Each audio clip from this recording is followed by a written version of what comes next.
The open wheel split, it has taken a terrible toll on the uniquely American sport of IndyCar racing.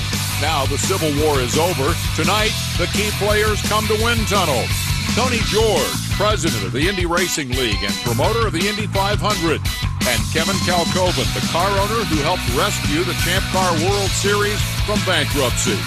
Also tonight, Mario Andretti, the open wheel icon who has long advocated this so-called unification. And Jacques Villeneuve, Indy 500 winner and the last kart champion before the split, who can also tell us what's going on with his NASCAR deal. And speaking of NASCAR, did you know that Bobby Labonte owns this car? And he has something to say about what happened to his driver. It's time to talk racing. Welcome to Wind Tunnel.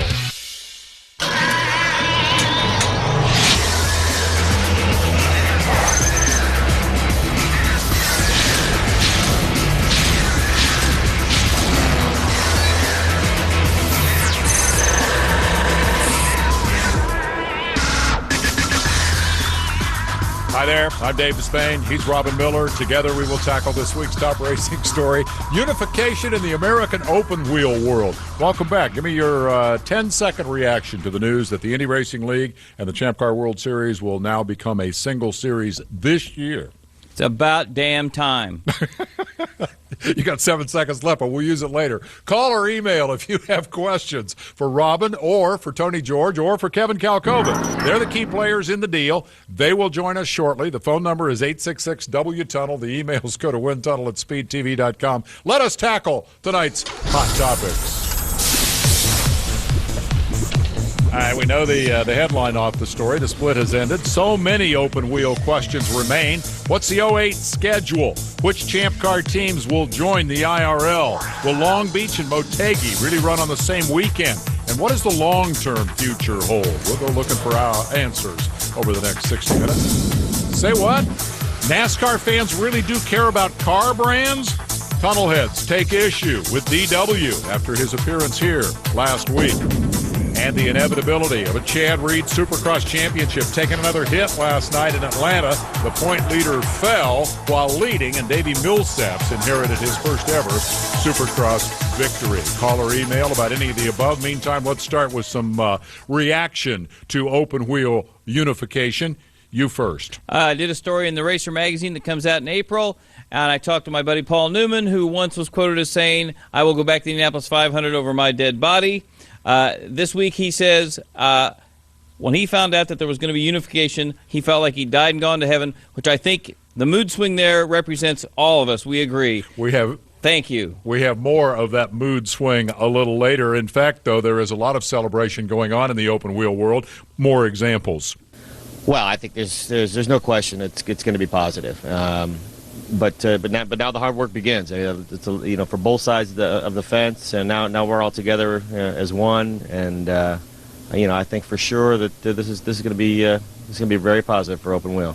It's going to be tough though. First year is going to be tough. There's going to be a few bumps in the road. It's not going to fix itself overnight, but that was the hard one, the hard hurdle to get over, and they've done it. So it's going to be good. It's something we've all been hoping for a long time. There's a lot of confusion in the marketplace, and now we're all going to be one series, and we'll all be able to tell the same story, and hopefully get the thing back to where it needs to be. But lest you conclude it is all hearts and flowers, now consider Phil from St. Louis, who says, "I'm 1,000% disappointed in the merger. There are tens of thousands of fans who won't follow the Champcar sellout. Champcar's loss will be ALMS's gain." We're going to ask George Kalkhoven about that a little later. Right now, I want you to check out this exchange from the message boards at speedtv.com. "I extend my hand to all Champcar fans who will accept it. Let's get over it," says somebody named Afflus. The response, "While I will accept your hand in defeat, this jury will wait to see if the new series will win my support." That's from Rand. Afflus says to Rand, "Defeat is not what it's about. It's about welcoming someone with good spirit and good intentions. If the new IndyCar series does win your support, my hand will still be there. Deal?" To which Rand says, "Deal." Okay, granted, that's kind of artsy-flowery. But on the flip side, there's been plenty of open-wheel hatred in the last 12 years, and it hasn't solved anything. There's been plenty of finger-pointing and blame-laying, and that hasn't accomplished much either. So my goal tonight, get past the hate and start figuring out where open-wheel racing goes from here and how it can be made better. Now, we didn't run the little thingy that says that was my take, but I guess it could have been.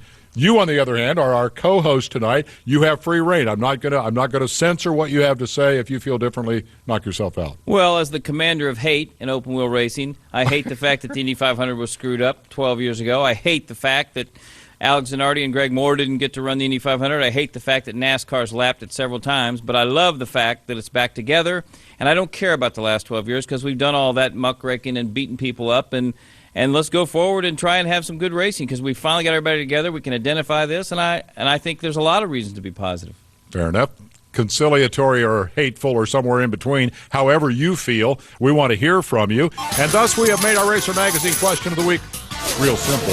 What do you think about the unification of American open-wheel racing? What do you think about the unification of American open-wheel racing? Call 866-W-TUNNEL, email windtunnel@speedtv.com, and save a little money on your Racer Magazine subscription by visiting racer.com/speedtv. Tell you what, let's go ahead and get our first break out of the way. Then we're going to come back. We're going to talk to the two key players behind this week's announcement. We will ask Tony George of the Indy Racing League and the Indy 500, and Kevin Kalkhoven of the Champcar World Series about the details of the new deal, the prospects for the future. We'll talk to two of open wheel racing's all-time great drivers, one of whom may or may not be in NASCAR. What's up with that? Also ahead, reactions to DW.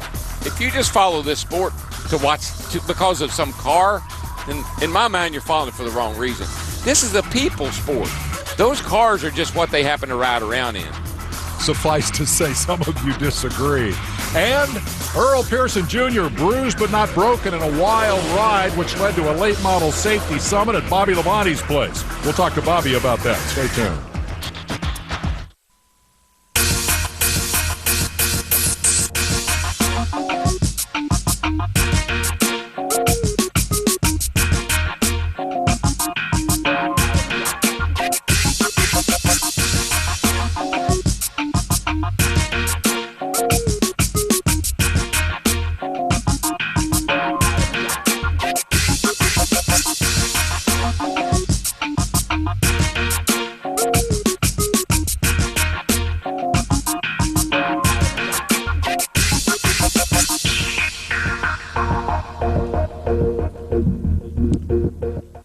Reminders of what a long, strange trip it's been. The partisans on both sides view the history of the IndyCar split differently. I'd like to give you my best shot at a recap of how we arrived at the current reconciliation. Go back to 1979. IndyCar owners, dissatisfied with the sanctioning body USAC, broke ranks and formed championship auto racing teams. CART created a great series, anchored by the Indy 500, including a wide variety of tracks, more road and street racing, more international drivers, big plans for overseas expansion. Arguably, CART peaked in 1993 when the reigning world champion Nigel Mansell abandoned Formula One to race the series. However, CART and the Indianapolis Motor Speedway had some very fundamental philosophical differences, and in 1996, citing an abiding interest in American oval racing, Speedway president Tony George created the Indy Racing League. That essentially shut CART out of Indy. CART's response was to run its own ill-fated 500 on Memorial Day. And with that, the war was on. And the first casualty was the audience. While new IRL events played to empty seats, CART's TV ratings plummeted. The Indy 500's traditionally strong television audience also declined precipitously, though it remained the biggest open-wheel race in the world and an important lure for sponsors. And thus, by 2003, most of CART's leading car owners, who were also trustees of the organization, had defected to the IRL in order to race Indy. Shortly thereafter, CART declared bankruptcy. George sought to buy its assets, but the court ruled in favor of car owners Kevin Kalkhoven and Jerry Forsythe, who salvaged the series, named it Champcar, and vowed to rebuild. The split continued. Promoting races on city street circuits amid a festival atmosphere, Champcar attracted some big crowds, but was unable to develop a meaningful television audience or a solid base of profitable teams. The IRL, meanwhile, faced its own ongoing problems with TV ratings and sponsorship and car count. And as both series struggled, annual rumors of unification came and went. Last year, outside the Indy 500, neither series could field 20 cars or attract more than 1.5 million viewers on a given weekend. Clearly, it was time for unification, and tonight, that deal is done. And with that, it is a pleasure to welcome the two men who have set aside their differences and brought us to this moment. Tony George, CEO of the Indianapolis Motor Speedway, co-founder of the IRL. Welcome. Kevin Kalkhoven, CART car owner, along with Jerry Forsythe, and later the co-owner of the series with Jerry. Welcome to you two, gentlemen. Thank you both for joining us tonight. It's a big night, and we're glad you're here. Thanks for having us. Thank you. It's my pleasure. Let's start, Kevin, with you. As noted, this has been an annual ritual, the rumor that this would happen. What was the key to it being real this time? The press stayed out of it for a long time. Robin Miller, you're the bad guy. Hey, now don't be picking on me. This is 10 seconds into the interview, and you already smacked me. There must have been more. Go ahead. No, we've been talking, Teddy and I, for many years, and it just was the time. And I'm glad to see that Tony extended an olive branch, and we decided it was unanimously, actually, my partnership, and Jerry and the partners decided that it was the right thing to do. Tony, the olive branch that you guys offered was free engines, free cars, $1.2 million per car, and some races. Have we determined yet, is it just going to be Long Beach, Edmonton, and Australia this year? Well, what we've been working on the last couple of weeks and where we're at today really just gets us to the starting line. I think it's been said many times, the real work starts here and now. There are a host of questions that need to be answered. I think there's a lot of information that needs to be disseminated from the league and the league management to the teams. We need to start having some conversations with some of the promoters, all the things that have been talked about in the press this week. But really, I think all due credit goes to Kevin and Jerry, because everyone knows it's well known how passionate they are about motorsports, open wheel racing, how committed they are to Champcar. But I think their decision over the last few weeks and months really is a reflection of their commitment to the fans. And this is something that, could go on. Rumors of unification talks have come up every few months, every year. But this time I think genuinely they were thinking about what the long-term benefit to open wheel racing would be by trying to get this together, and they've been great to work with, and this is tough, but good things come about when people take the time to think about the big picture, and we're excited to be able to work with them and bringing about this unification. We know, Tony, that there are some things that we won't get answers to. We will be asking the questions tonight and waiting for those details as they come. We're going to do our best to dodge them, yeah. Yeah, well, no, there's a press conference on Wednesday. You don't want to give it all away on wind tunnel. Kevin, let me toss this one to you. Do you have any handle at this point on how many Champcar teams will take advantage of that deal we discussed and actually be ready to go IRL racing at Homestead in 5 weeks? That's not a lot of time. I really don't know. Obviously, this is still fairly new to all of them. I know of a few teams that are committed to doing it. I know some others who are seriously considering it. And, they've got issues with their drivers, of course, that they've contracted who are going to run road courses. So there's some things to go through. But overall, I will say the mood is positive. And I believe that there really is goodwill to try and get this done. How about you? Will you be an IRL car owner at Homestead? I think we have to wait until Wednesday. Okay. We need a break at that point. We will take that break and then come right back with Tony George, Kevin Kalkhoven, Robin Miller, and NASCAR guys who came from open wheel racing and had reactions to this week's news. Also ahead, we're going to hear from, well, a couple of guys you may have heard of. Mario Andretti, for example. And how about Jacques Villeneuve on this week's big news in Open Wheel? And what happened to Jacques' Cup ride again? He'll tell us shortly, along with reaction to DW's wind tunnel observation that NASCAR is all about the drivers and not the cars. We'll be right back.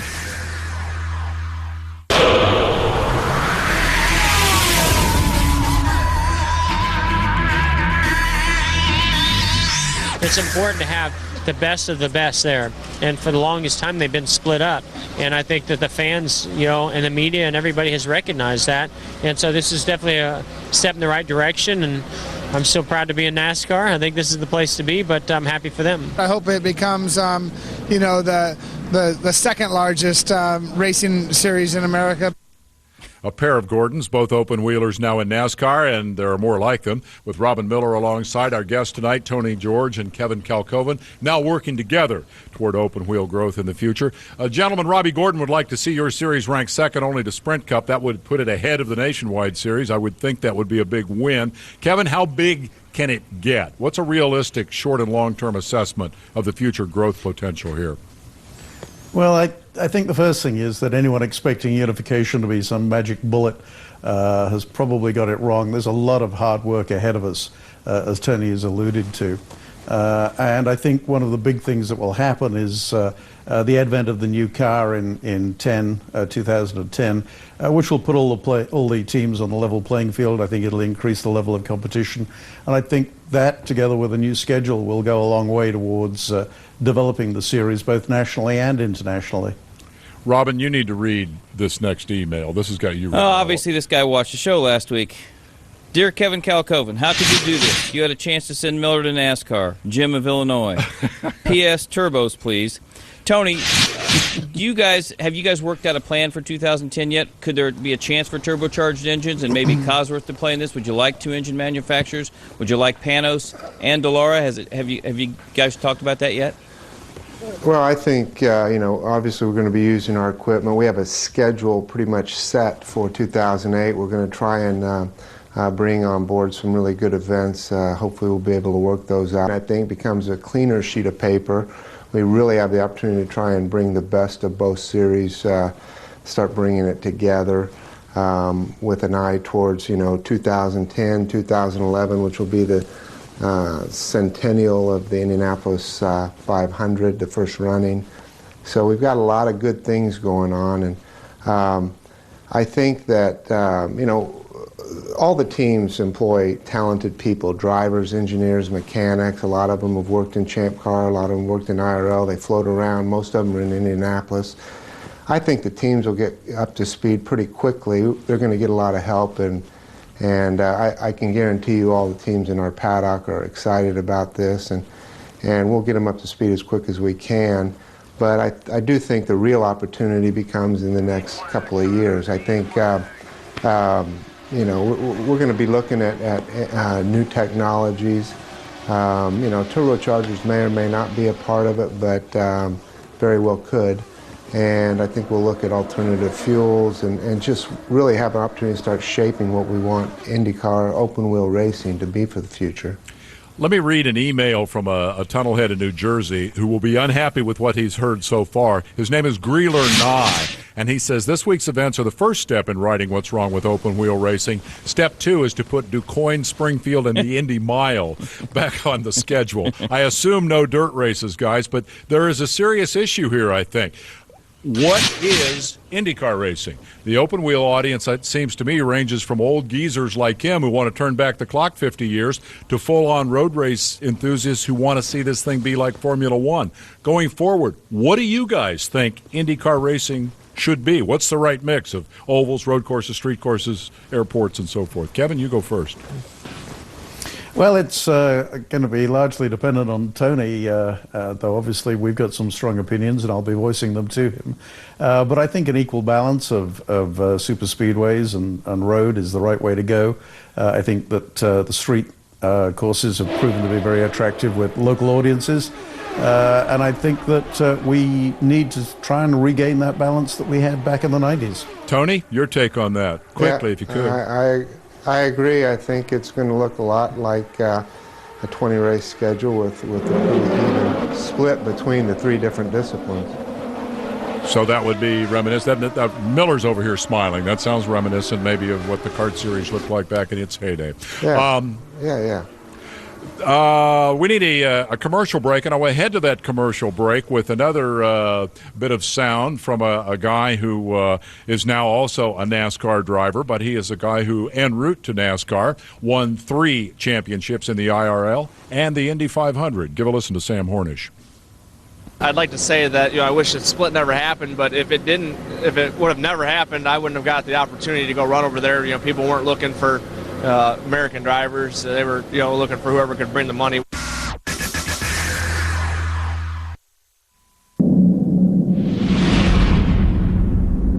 There's not a lot of big names left in a series, and a series always needs big names, so they're going to have to rebuild that and bring him up, and they're going to have to put a lot more attention on the drivers and try to create personalities and things like that.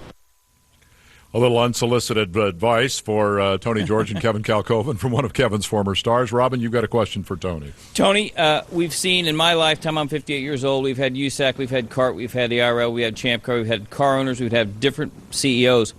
Do you think now that it's back in your court, would you think about just not being a car owner anymore and doing what Bernie Ecclestone did and just focusing solely on running this thing? Have you thought about that? Yeah, I have.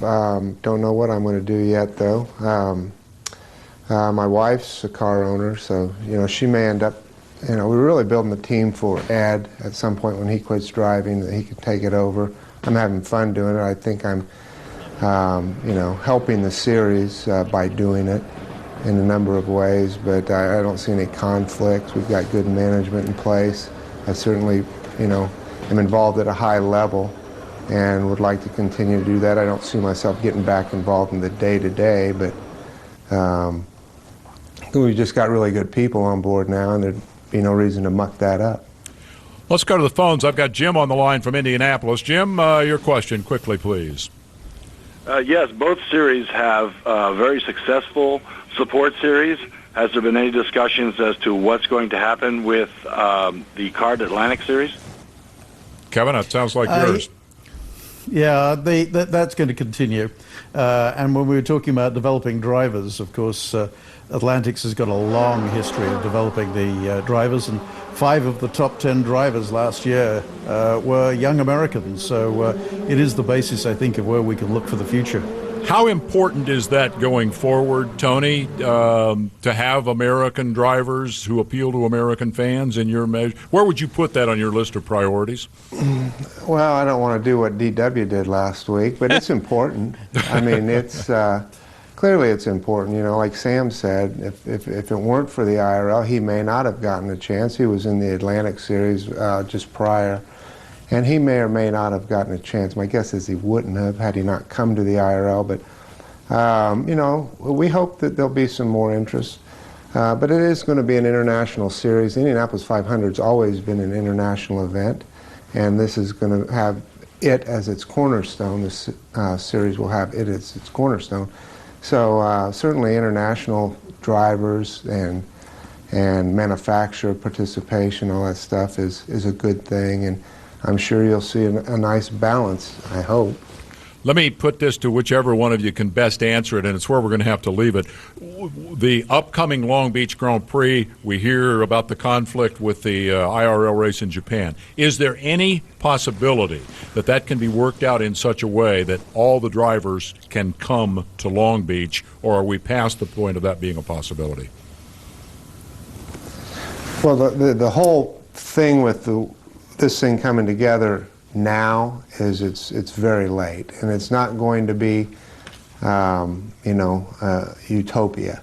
And I think we are definitely looking at splitting the weekend between Japan and Long Beach, and we're going to do our best to put on a world-class event in both locations. But it's going to be tough. Those are the things we've got to start working on, Monday, tomorrow. We know you've got a lot of work to do, so both of you get to bed and be ready to start fresh. We very much appreciate you both coming on tonight. Thank you very much, and I think I speak for Robin when I say good luck.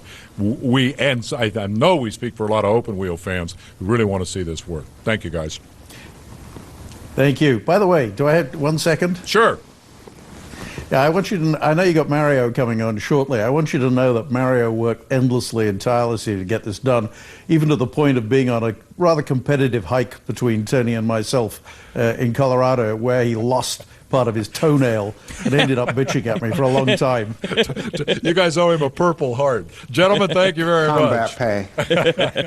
With that, we move on. Coming up next, we've got, let's see, a guy who won the Indy 500 and the CART Championship, and that propelled Jacques Villeneuve to the best seat in F1, and 2 years later, he drove his Williams to the World Championship. So, where does he think IndyCar fits in the future? And will he be back in NASCAR anytime soon? Stay tuned. We're about to find out.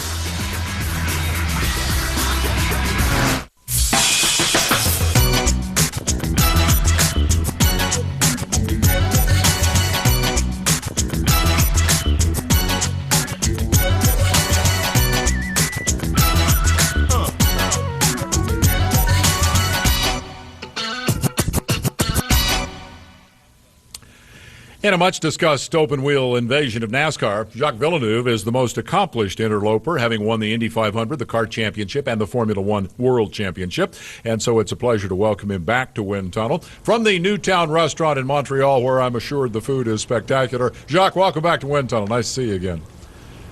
Thank you. Nice to be here. The fact is we suck up to all our guests who own restaurants by complimenting the food. I have Robin Miller alongside. I hope you'll forgive me for that. He'll have some questions, too. And I want to start with this email that comes from one of your countrymen. It says, I hope to see Jacques Villeneuve back in NASCAR soon. He's the reason I started watching racing. Guy, or perhaps Guy, up in Quebec. So, will we see you back in NASCAR soon? We're expecting you'd run a full season. You didn't make Daytona, and now you're on the sidelines. What's going on?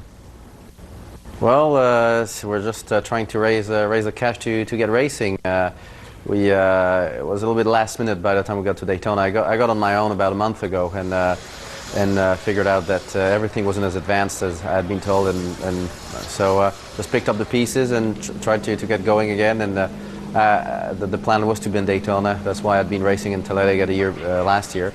So in my mind, there was no reason I shouldn't be in Daytona. So we just went along without really being ready. Right now we just have to take a step back and start from zero and build the whole program, and hopefully it will happen soon.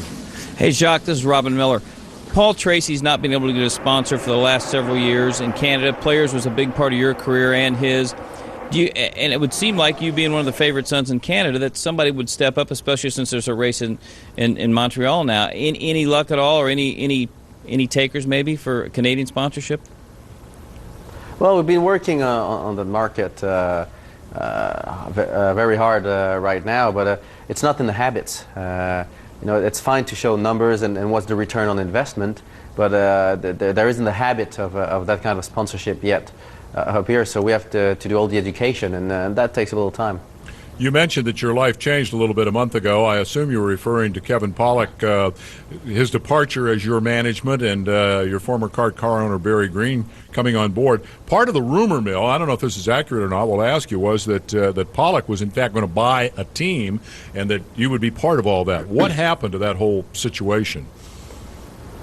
I'm not sure because I wasn't actually involved, so I had no idea what was going on. All I was being told is I would be racing and everything would be organized, and I guess it wasn't. So once I found out and I got on my own, there was a lot of things still to do, and just had to get going. So there was a good year lost with all that.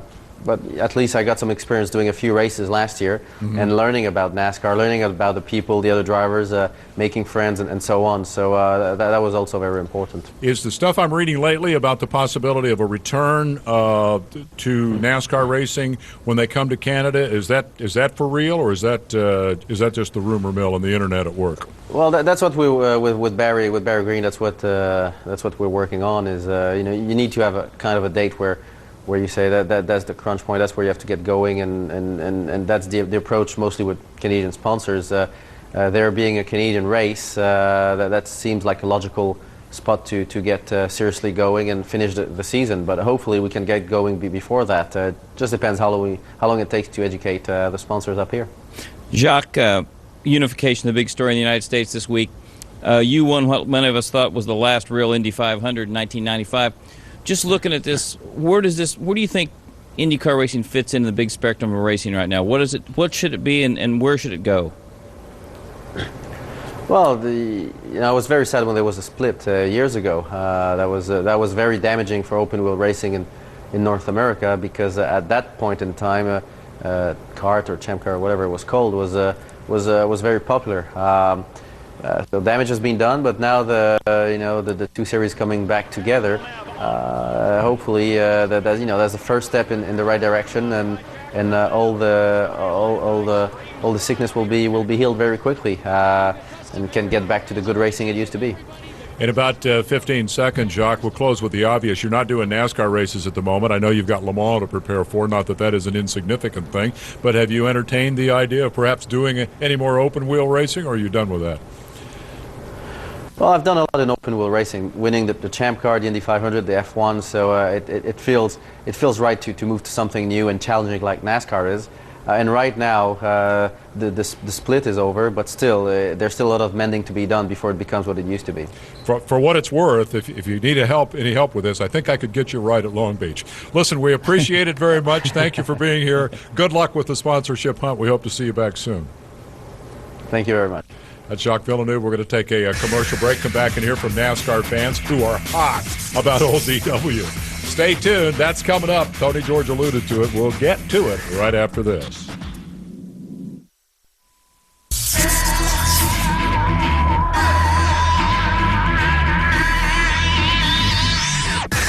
Okay, welcome back. Last week's season's debut of Wind Tunnel. In a discussion of NASCAR's C.O.T., Fox analyst Darrell Waltrip offered these comments, which got tunnel heads fired up. If you just follow this sport because of some car, then in my mind you're following it for the wrong reason. This is a people sport. Those cars are just what they happen to ride around in. You don't go out here and buy a car T-shirt. You go out here and buy a driver's T-shirt, for Pete's sake. Okay, how fired up are we talking about? Well, check the emails. At Daytona, I bought a Dodge Motorsport jacket and hat and cheered for any Dodge in the race that would beat up on a Ford, Chevy, or Toyota. Some of us old-time fans enjoy the cars, not the vanilla drivers we have to endure. That's Mike in Lake Mary, Florida. Is he correct? And it is all about if he is correct and it's all about the drivers, then NASCAR will soon be dead. IROC will be king. Long live IROC. Jim B. We get your point, Jim. IROC is out of business, and the assets, including a few of those famous identical cars, will be auctioned in early March. Don't let me have all the fun. You want to read a couple of these? Oh, well, go to the local dealer, buy a car, modify it for safety, and run it. If your model sucks, then back to the drawing board. Gary in Scottsdale.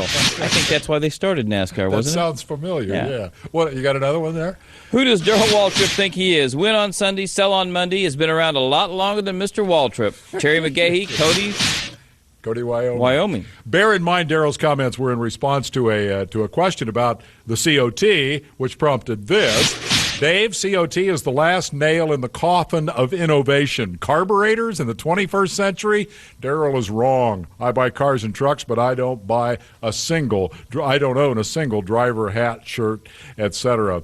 And finally, the larger context of DW's remarks was a question about whether core fans will learn to accept all the changes in NASCAR. That irked Craig Weishar up in Kent, Washington. I'm so tired of all the whining from the so-called core fans. NASCAR's the best thing going. If you can't handle it, let the rest of us enjoy it and shut the hell up. It sounds like your kind of guy, except for that NASCAR part. Let's go to the phones. I've got Neil on the line from Coshocton, Ohio. Neil, what's on your mind? Comment and a question, actually, Dave. Thanks for having me, by the way. Yeah, man, go. And then a question more for Rob, and I guess some of the talk that I've been hearing as far as this is an open-wheel question. I don't know if this is the time, but as far as Champcar fans not liking the deal, and I guess part of the issue is it seems like, what we expected give and take, but it seems like Champcar is doing all the giving and IRL is doing all the taking. I guess question kind of for Robin is do you know of anything, have any information as far as what the series is going to look like or what the plan is as far as beyond 08? The problem that I think a lot of Champcar fans have that we might not go over is that we generally don't like the IRL product as it stands now. We're not fans of high drag, high downforce, low horsepower, manufactured pack racing on 1.5 mile D ovals, and cars that, compared with a DPO1, are slower, underpowered, and kind of loud and ugly. Gotcha. Which leaves you 15 seconds Which leads to me respond. to tell you this. With Tony Kottman there, I think he's going to promote, let's make the cars look zoomier and get that nose out of the air. Let's make them sound like Indy cars. Let's use push to pass. Let's get red optional tires like Champcar. Let's combine all our good ideas, make this thing look like an Indy car, sound like an Indy car, and use the performance. And as they said, that's what they're going to be working on starting tomorrow. The announcements on that will be a ways down the road. We're going to take a commercial break, come back on the other side, and talk to Mario Andretti, a hero of both of ours, if that's grammatically correct. We'll talk to Mario on the other side. Stay tuned.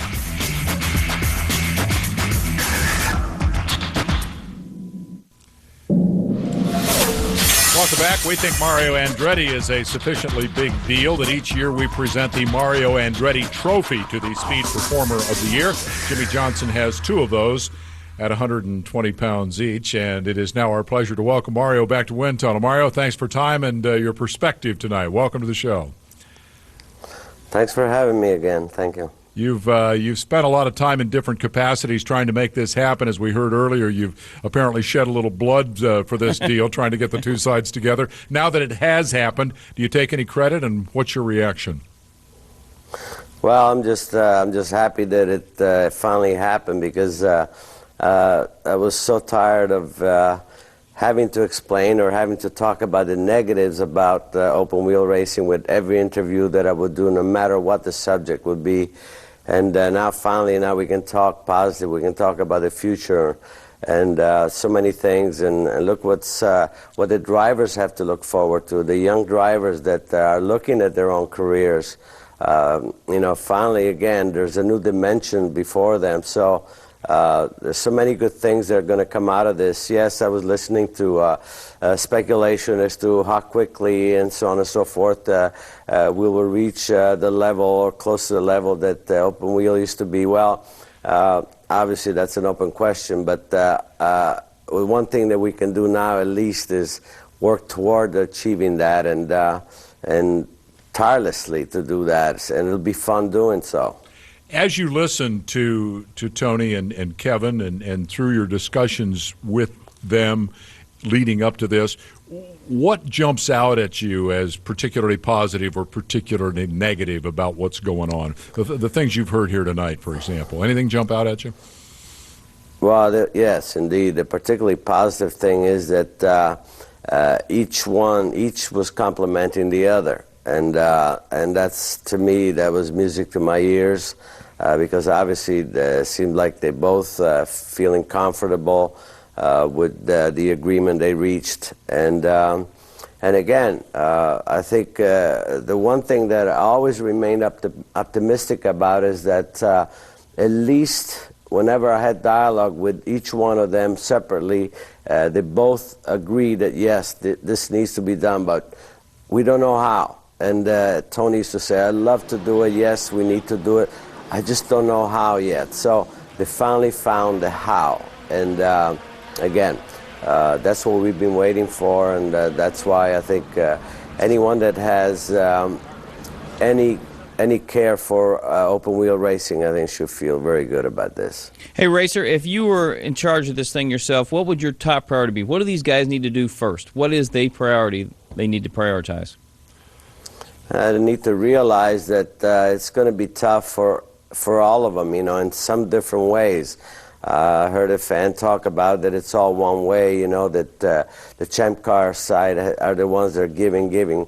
I don't think so. I think it's going to be both sides going to have to give somewhat, and it's going to be a while before you sort out all these things about how many ovals do we run, road courses. All we know is that there are many good assets out there to take advantage of, and that's what you're going to do. You're going to try to pick from the very best of both sides, and make the series the way it should be. And to be honest with you, if I can venture an opinion, I think it's going to get closer and closer. It's going to get down to the way C.A.R.T used to be, because the product, when C.A.R.T was in its heydays, the product was what was selling itself. And And that's what it needs to be. That's what the open wheel formula should be. You don't follow NASCAR. You don't go to NASCAR behind all, to all of this NASCAR super speedways and everything else. They're trying to emulate them. This is a different product, and you go to different venues because of that. That sounds like advice that those guys will take to heart. And Mario, we very much appreciate you coming here tonight and sharing it with our viewers. It's a scary time, I know, for a lot of people, but I think it's also a positive time, and we appreciate your contribution to this effort. It is a positive time. Thanks for having me on. That's Mario Andretti. We're going to take a commercial break. We'll come back on the other side and find out about the latest Bobby Labonte rumors and his efforts on behalf of late model racing safety. Don't go anywhere.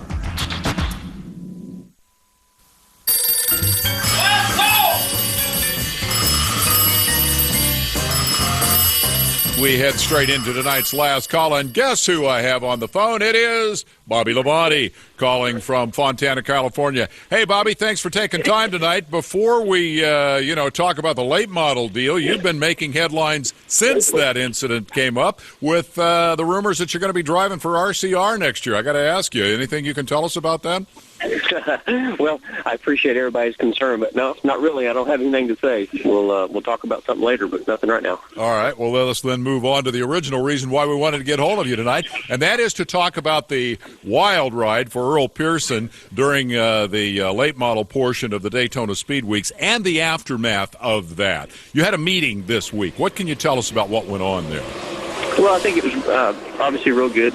Met with the folks with the Lucas Series and also the World of Outlaw Series, and they came to look at Earl's car and, see what we can, say, well, why did he get knocked out, and, what can we do to make it better? And, I think there's a lot of improvements that we can make as a team that, probably should have been done beforehand, but, we just didn't do it, and that's a shame on us. But, hopefully that we can help those guys, just encourage other drivers to, do the things that we've done over the past several years in the Cup Series. What specifically did you talk about in the meeting that you think are maybe the 3 or 4 key things, the most important things that a late model driver could do to make his car safer? Well, the things that, happened to Earl, on Saturday night was, got knocked out. He's banged up and bruised up a little bit, but, okay, that'll happen. So I think that was the key thing to hit home, is that we need to make the seat a lot safer ordeal. The Hans device wouldn't have helped him in that wreck, but, you have to have them all together. You can't just have a Hans without the right seat and vice versa. So that was the big thing that we talked about. Good for you as a concerned car owner, looking out for your driver and also helping perhaps to create a trickle-down effect that will make late model racing safer nationwide. We appreciate your time tonight, Bobby. Thank you very much. Yep, thank you. I appreciate it. All right. Eye Candy will be back next week in about 30 seconds, 45 seconds. Wrap it up. What's your final thoughts? All you zealots on both sides of open wheel, get over it. Long Beach is going to be a little messed up. You'll enjoy the LMS race. Think about 2009 when everybody's together and we don't have to bitch about anything except who blocked who and who crashed who and how come Danica didn't get that call. Get back to the racing on the racetrack. Is Danica going to win a race? I think so. I think she's going to win an oval race. You continue to think so. I do. I got to do this. It's Oscar night, and so I'm going to propose an honorary Wendy for ESPN's Rusty Wallace. Remember the night we gave away did you see the show the night we gave away the Wendy's? All right. I think Rusty deserves one for last Sunday night's interview with Ryan Newman. He openly disliked Newman. We all knew that when they were teammates at Penske. Now here's Rusty, and he's interviewing Ryan for having won the Indy 500. Biggest race of the year. The race that eluded Wallace 23 years. You reckon Rusty hated that? Well, I always thought he was an actor when he was on television, but that was a command performance, Rusty. Well done. He never snarled once. And so, Rusty Wallace, your nomination as an honorary bronze bobbler in the Best Actor category. Robin Miller, thank you very much. You put David. A lot of effort into this. I was pleased at the number of people who sent emails and said, thank Robin Miller for relentlessly pursuing this story and keeping the fans fired up and keeping the pressure on these guys to get the deal done. And now the deal is done, and we will continue to follow the story, and we will be back next week with another edition of Wind Tunnel. Thank you, Tony George. Thank you, Kevin Kalkhoven. See you next week.